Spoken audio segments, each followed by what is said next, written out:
During times of uncertainty, it's comforting to know we have a healthcare system in our community that's been committed to supporting us for well over a century. In this current time, we are standing together, and our bond is stronger than ever. KDMC, caring for our community like no one else can.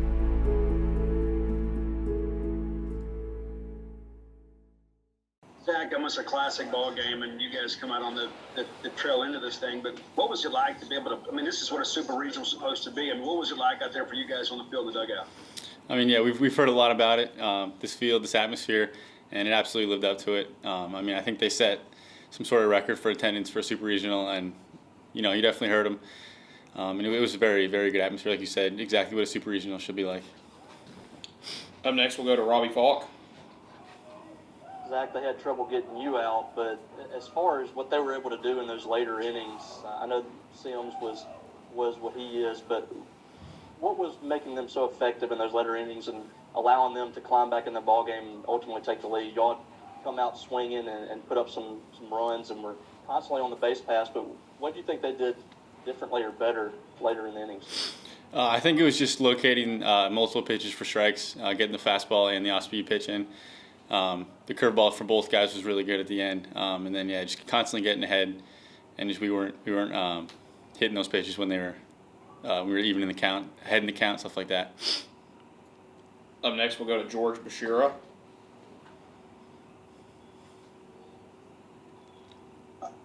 Hey Zack, great effort from the plate today. Talk about the hits that you got there against Mississippi State.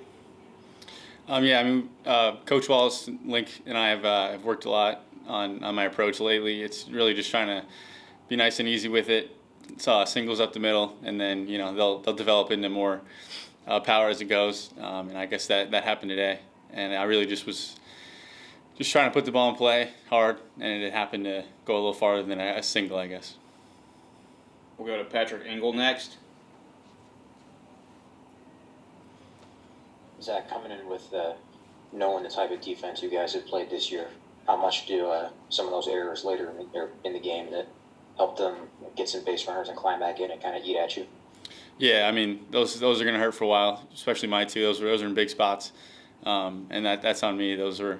I rushed those plays a little bit, and I'm better than that, and I know that we're going to come back much stronger tomorrow and play the type of defense and baseball we've played all year. Up next, we'll go to John Bryce. Hey, Zack, just what was the message in the locker room after the game and following up on the defense a little bit? Do you think it was the noise or the moment, or kind of what do you think maybe happened there as good as you all have been all season? We haven't talked to the team yet. We're going to do that back at the hotel. But I think it was – I don't want to attribute it to one thing in particular. I mean, errors happen. And obviously they're magnified in a place like this and at a time like this. But I think it's just, an error in an unfortunate time. Thank you. We'll go back to Patrick. Zack, you guys kind of wore out a pretty good starter and chased him early in the game. What were you seeing in particular where it seemed like you guys were seeing his slider pretty well and laying off it? Yeah, I mean, we've worked all week. We expected him to start this game here, so we were ready to go for the fastball and laying off that slider, like you said. And he wasn't really able to locate that for a strike early, so we could kind of hone in on that fastball and take control a little bit. We'll go to Steve Robertson next. Back in February, if somebody told you guys you're playing for Super Regional, I'm sure you would have taken it. But now the reality of this thing is this great story is now your backs are up against the wall. You're one game away from the season ending. I mean, how does that feel right now? And, how confident are you and your team to bounce back tomorrow? I mean, obviously this one hurts, but I think we showed, these fans in the world that we're not a joke or anything like that. We're definitely as good or better than this team and the teams that we're up against. And I think we're super confident that we can come back and win the next two. We've done it many times in the past, lost the first series and won the next two to win the series. So we're excited about it. We're going to come in, play confident and loose like we always have been, and hope that turns out in our favor. Link, obviously the defense in a season of consistency has been maybe the most consistent thing of all. kind of what happened today and how quickly can you get to the guys and just tell them to sort of flush it and move on? The surface plays completely different than ours. We knew that, but the way it reacts off that turf on the plate, I think that affected a little bit. And obviously the dirt plays hard and fast. We did not handle it well.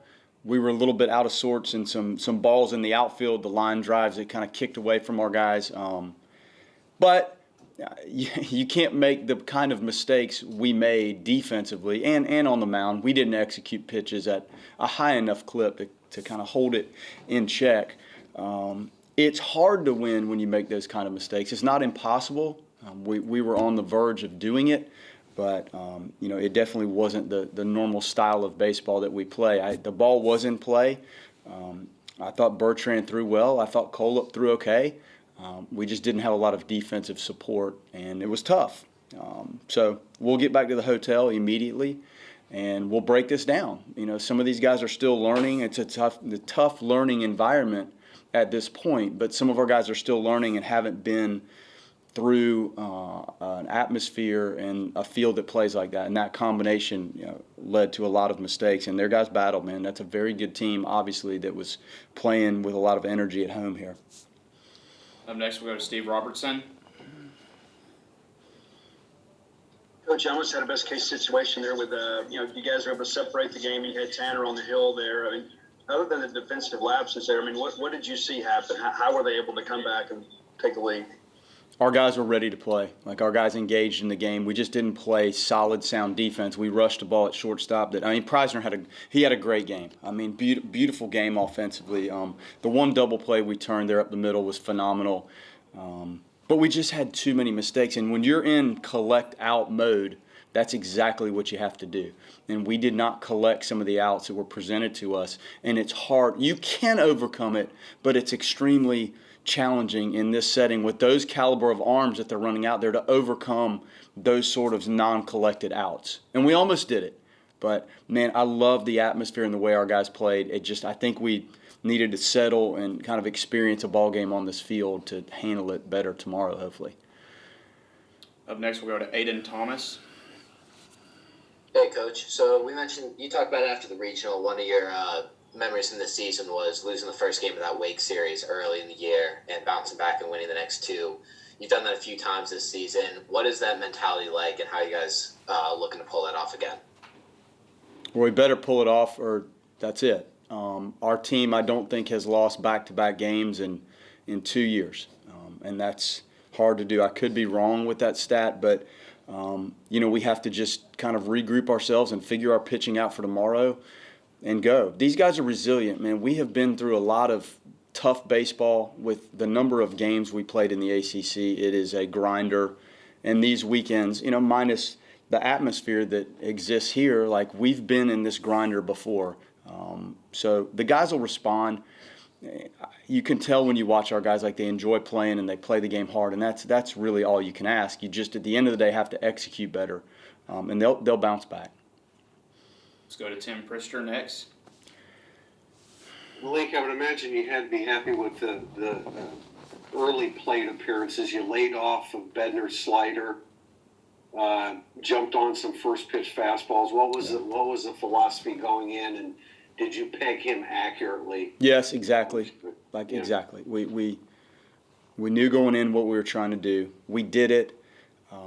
We talked about the ebbs and flows of the game and absorbing some of the blows and delivering blows.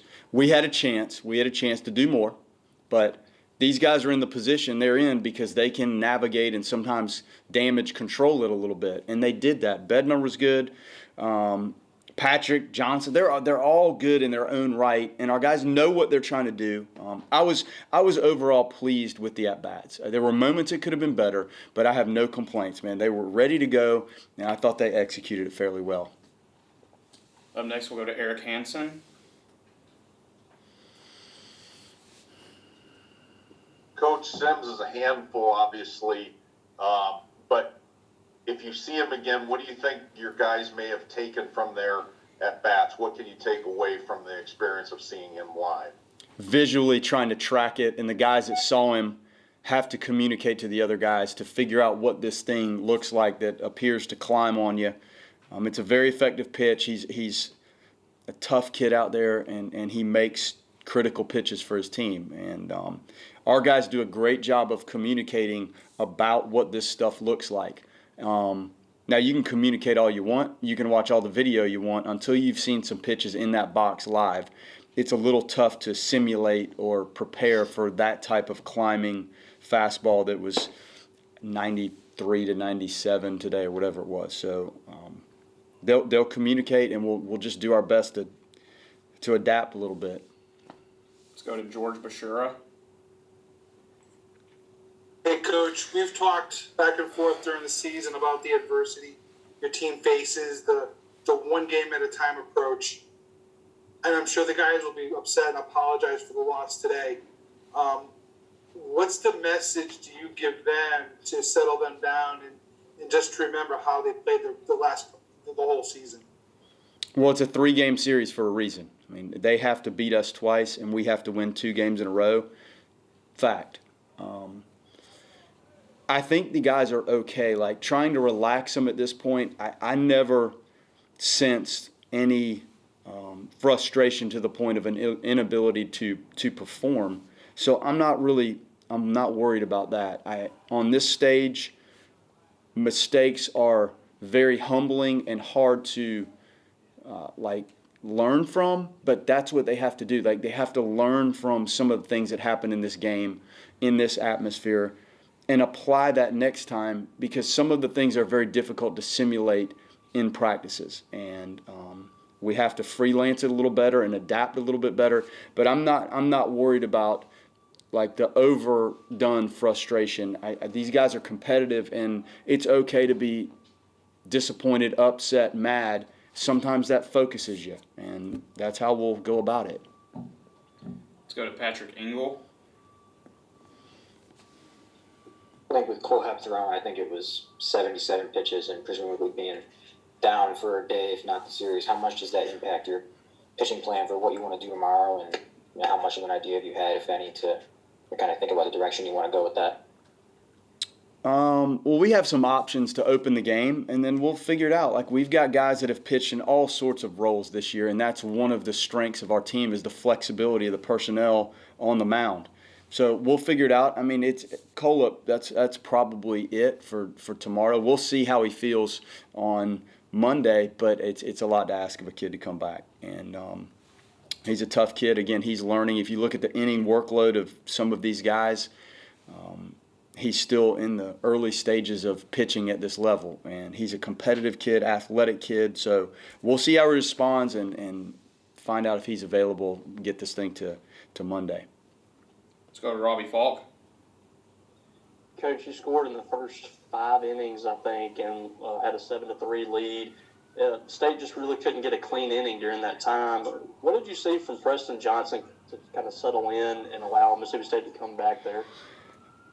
His breaking pitches were effective, and he kept them down. Like, he really did. I don't know if I guess Prajzner may have hit one in the corner, Brannigan might have hit one, but it was very sporadic quality contact on the breaking ball. So it looked like the velocity kind of added and subtracted with the breaking pitch. So he's throwing maybe curveball and a slider, and he pitched off of it very well. And he made the play. Like, I think Myers hit one back at him, and he ran over there and picked it up and recorded that out. So he pitched. And all of their guys, every one of the guys that ran out there, they're totally different type of arms. And I was proud of the way we kind of matched the variety that they ran out there. All very, very good arms. But his breaking ball was exceptional today and located very well. We have time for a few more questions. We'll go back to Steve. Coach, these are the kind of games that you come to college to play baseball for. I mean, I know it didn't go the way you wanted, but from your vantage point, sitting over there, I mean, did it feel like the heavyweight fight that it did for the rest of us here? I mean, it just seemed like it was just almost a classic type game. National championship caliber game. Point blank. Atmosphere, personnel, strategy, talent. Like, that is what it's about at the highest amateur levels, and everybody saw it. Now, we didn't play the highest level of defense like our team has played, and that was a turning point in the ball game. But make no mistake, like, it doesn't get any more intense or exciting than that. And it's tough to be on the wrong side of it, but man, everybody that was here, I don't know what the attendance is, 14,385. That's why they show up. And they made this what it is. Like, these fans are great, and they add to the excitement and the intensity and the energy for this game. It was great. We'll go to Aiden Thomas next. Hey, Coach, I was wondering if you could talk a little bit about what you saw on how they approached Nico today at the plate. You know, he had that 10-pitch battle with Sims at the end, and what you saw about how Nico attacked their pitching staff and how they were pitching him today. Yeah, you know, his at-bats, what did he walk? He walked twice, grounded out on a changeup, and punched out. So it's hard for me right now sitting here with those at-bats to base it off of. It was a little tricky for me to say, like, how they attacked him. I don't know if they mixed a little bit, didn't double up on things. I'd have to go back. That's a tough one for me to dissect right now with all this occurred. But he looked like he was on it, man. He laid off some tough pitches and had a couple good at-bats. So obviously his blows help us, and you know we'll need a couple down the stretch to open this thing up a little bit offensively.